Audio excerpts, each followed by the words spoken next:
Depuis 3 ans, les amateurs de Tintin sont aux anges. Les albums d'Hergé ont accouché, par des chemins détournés, de petites autos qui font leur joie. S'ils lisent l'emballage, ils savent que ces petites merveilles sont fabriquées sous l'égide de Moulinsart, en Chine, tout comme l'est l'immense majorité des miniatures du XXIe siècle. Ce qu'ils ignorent sans doute, c'est qu'à l'image des 22 aventures du fameux reporter, En voiture Tintin naît dans un atelier de Bruxelles.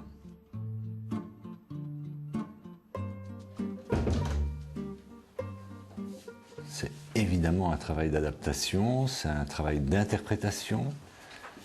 Je crois qu'il y a une forte part de création, puisque la seule source que nous ayons, ce sont des dessins en 2 dimensions, admirablement bien réalisés par Hergé, forcément, et qui donnent un sentiment de 3 dimensions.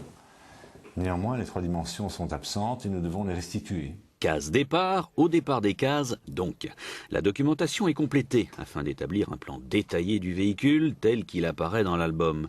Car le propos n'est pas tant de reproduire une auto en réduction que la voiture de Tintin. Si Hergé et ses collaborateurs ont pris quelques libertés avec la réalité, il n'est pas ici question de rectifier le tir.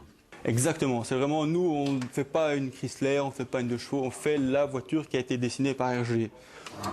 C'est inspiré d'une 2 chevaux, c'est inspiré d'une voiture existante, mais on ne s'en préoccupe pas.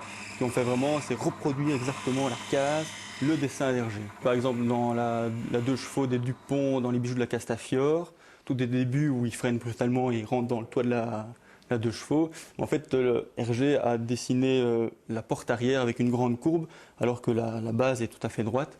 Et là, c'est une invention d'Hergé. Il fallait que la voiture rentre entièrement dans la case, donc il a réduit la voiture. Donc, il a fait ce détail différent de la réalité. Du 2D de la planche d'Hergé naît donc un 3D de carte plastique. Découpage, forage, ponçage, masticage, les travaux fort gais du modéliste. C'est lorsque surgissent les courbes que l'affaire se corse. Les opérations résumées ici prennent un bon mois. Ce temps est dévolu à l'artisan d'art. Sa création fait appel à des techniques traditionnelles. Cela ne va pas durer. L'étape suivante passe par le thermoformage de la plaque de polystyrène sur une âme sculptée. Chaleur et air pulsés en cet étrange four, et le plat se fait sauce, puis croûte, qui s'offre avec plus ou moins de bonne volonté au démoulage. On le voit, le prototype est conçu à une échelle bien supérieure à celle de la petite auto finale. Les détails, une fois réduits 3 fois, sont plus fidèles quand l'original est plus grand, forcément. Le même principe est adopté en graphisme d'ailleurs, où un dessin est toujours réalisé plus grand. Les planches d'Hergé, en l'occurrence, étaient toujours réalisées plus grandes et réduites par procédé de photogravure. Le modèle est élaboré en tenant compte de sa future fabrication de masse, les différents composants devant s'assembler aussi logiquement qu'harmonieusement. La grande série aime la précision et le confort y afférent. La matrice terminée est dupliquée. Un moule de silicone est fabriqué. Il en sortira une copie en résine de polyuréthane.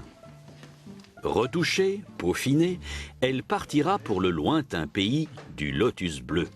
La copie sera dépiautée et analysée pour élaborer l'outillage nécessaire à son industrialisation à 30% de sa taille initiale.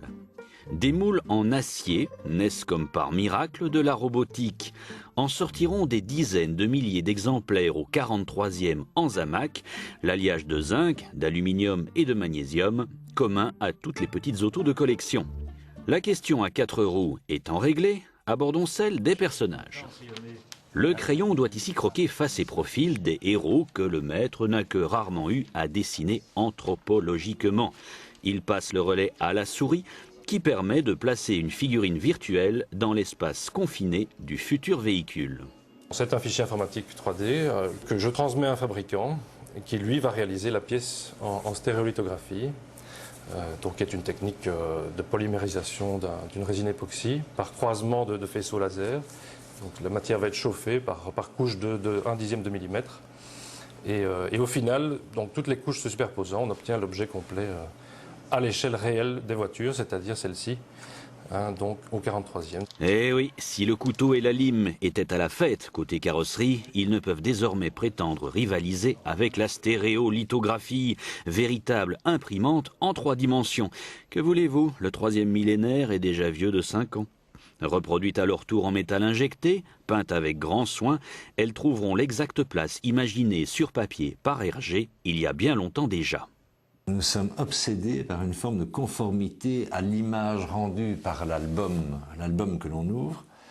Et donc forcément, le chrome est simulé, il est simulé par le dessinateur. Et donc représenté à la simple peinture argent préférée aux pièces chromées traditionnelles. Même option pour les lacs de carrosserie résolument mat. Comme dans les albums, ce n'est pas là le seul parti pris. Hergé, pour certaines circonstances, fait des visages très grands dans les voitures ou inversement très petits. Et on a pris le parti de garder une échelle constante dans l'ensemble de la collection au niveau personnage. Et donc c'est les voitures qui grossissent et diminuent autour des personnages. Et donc il y a une certaine inconstance de l'échelle entre les véhicules dans la collection, mais qui respecte la case de la BD de référence. Voilà, l'aventure à succès de la vente par correspondance n'a plus de secret. Pas sûr, 1000 sabords, comme il est dit 16 fois dans les 7 boules de cristal. Le taximène se retourne et s'aperçoit que le docteur Marc Charlet est assoupi à l'arrière. Effectivement, il y a une boule de cristal qui vient d'être jetée par la fenêtre entrouverte, d'ailleurs, ici. Et donc la pipe de Marc Charlet est au sol et les boules de cristal sont au sol. C'est d'autant plus beau que pas franchement indispensable. Tintinophile, de la case à l'objet, n'hésitez plus. L'aventure est au bout du tournevis.